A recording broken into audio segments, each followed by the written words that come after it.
एक समय की बात है, एक गांव में एक गधा रहता था। उसका नाम डक्की था। उसका मालिक उसे बहुत मारता था।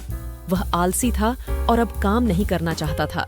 एक दिन उसने सोचा कि उसे काम नहीं करना चाहिए, इसलिए वह अपने गांव से भाग गया और वह भागते भागते गांव के पास एक जंगल में घुस गया। जंगल में कई छोटे जानवर थे, जिनमें एक खरगोश, एक लोमड़ी, एक बंदर, एक चूहा और अन्य छोटे जानवर शामिल थे। उन्होंने कभी गधा या शेर नहीं देखा था। जब उन्होंने उस बड़े जानवर को देखा तो वे इस गधे को देखकर बहुत आश्चर्यचकित हुए और सोचने लगे कि कौन सा जानवर उनके जंगल में घुस आया है। इसलिए जंगल के सभी जानवर इकट्ठा हो गए और वे गधे के पास गए और उसे पूछा, श्रीमान, आप कौन हैं? कहाँ से आए हैं? ये सुनकर गधे को बहुत आश्चर्य हुआ। पहले तो वह कहने लगा कि मैं गधा हूँ। फिर उसने उन जानवरों से झूठ बोलने की सोची। उसने कहा, सुनो, मैं शेर हूँ और यहाँ का राजा बनने आया हूँ। जंगल। तो सभी जानवर डर गए। फिर एक दूसरे की तरफ देखने लगे और कहने लगे कि ये कैसा शेर है, हमने कभी नहीं सुना कि ऐसा कोई शेर होता है। तो उन्होंने कहा, ठीक है सर, आप हम पर राज करते हैं, लेकिन हम नहीं सोचते कि आप शेर हैं। हाँ, उसने कहा, मैं भी एक शेर हूँ, लेकिन मैं बहुत दूर से आया हूँ, इसलिए मैं बहुत बीमार हूँ और अभी खाने या पीने के मूड में नहीं हूँ। जाओ और अपने घर जाओ जब तक मैं तुम्हें नहीं बुलाता, और याद रखना कि जैसा मैं बुलाऊंगा तुम सब यहाँ आना, नहीं तो मैं तुम सबको खा जाऊंगा। ये सुनकर जंगल के सभी जानवर चिंतित हो गए और आपस में बात करने लगे कि यह कैसा शेर है और कहाँ से आया है। यह अब हमारा जीना मुश्किल कर देगा। किट्टी नाम की एक बिल्ली ने कहा कि वह हमसे झूठ बोल रहा है। मैं यह पता लगाने की कोशिश करता हूँ कि वह कौन है और कहाँ से आया है। चूलो नाम के बंदर ने कहा, हाँ किटी, जाओ और पता लगाओ और हमें इस मुसीबत से बचाओ। वह उस गधे के पैरों के निशान का पीछा करते हुए पास के गांव तक पहुंच गई। जब वह गांव पहुंची तो वहां बहुत सारे लोग जमा थे और ऐसा लग रहा था कि वे सभी कुछ ढूंढ रहे थे। किट्टी ने सोचा कि मैं कैसे पता लगाऊं कि मामला क्या है और जंगल में कौन सा जानवर है। उसे वहां एक पालतू बिल्ली मिली जिसका नाम मिमी था। उसने उससे पूछा, बहन, ये लोग यहाँ क्यों इकट्ठे हुए हैं? मिमी ने कहा, बहन, यहाँ एक ग्रामीण का गधा खो गया है, इसलिए वे सभी उसे ढूंढ रहे हैं। किटी ने अच्छा, यह क्या है? मिमी ने जवाब दिया कि गधा एक जानवर है जिसे ये ग्रामीण यहाँ काम के लिए इस्तेमाल करते हैं।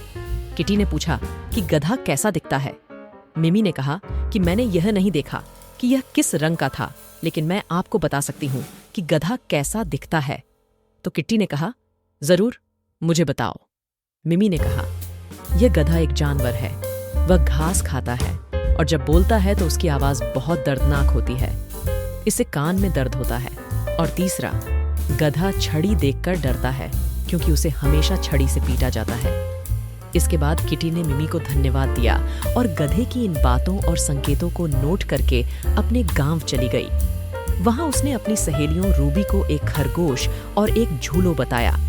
वह हमसे झूठ बोल रहा है कि वह शेर नहीं बल्कि गधा है। तो उसकी सहेलियों ने कहा कि वे कैसे साबित करेंगी कि वह शेर नहीं बल्कि गधा है। उसने कहा, मेरे पास संकेत हैं, चलो पहले उसके पास चलते हैं और उन सभी की जांच करते हैं। सभी जानवर मिलकर गधे के पास गए और उससे कहा, तुम्हें आशीर्वाद मिले राजा। जंगल के राजा, हम आपको अपना राजा स्वीकार करते हैं, लेकिन हम आपसे कुछ पूछना चाहते हैं कि जब आप हमें बुलाना चाहेंगे तो हमें कैसे पता चलेगा कि राजा हमें बुला रहे हैं। डक्की खुश था कि ये सभी जानवर मुझसे डरते हैं। उसने कहा, जब मुझे तुम्हें बुलाना होगा तो मैं ऊंची आवाज में बोलना शुरू कर दूंगा। इतना कहते ही डक्की जोर जोर से बोलने लगा।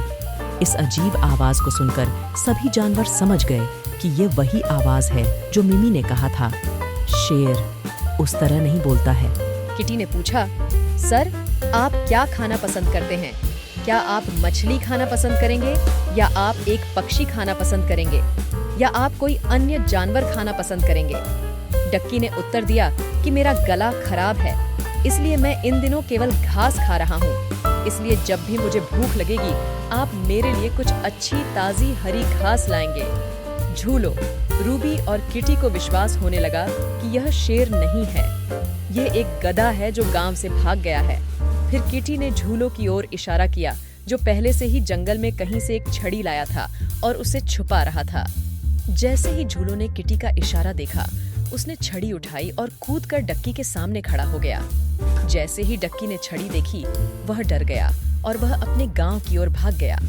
किट्टी, रूबी और झूलो हंसे और एक दूसरे की ओर देखने लगे और कहा कि यह गधा वास्तव में हमें बेवकूफ बना रहा था, लेकिन किट्टी की बुद्धिमत्ता से हमने इस पागल जानवर से अपनी जान बचा ली और वह गधा अपने गांव लौट आया। इसलिए प्यारे बच्चों, कभी भी अपने आप को उन लोगों के सामने व्यक्त न करें जो आप नहीं हैं, क्योंकि ऐसा सोचने से सार्वजनिक रूप से शर्मिंदगी का सामना करना पड़ सकता है।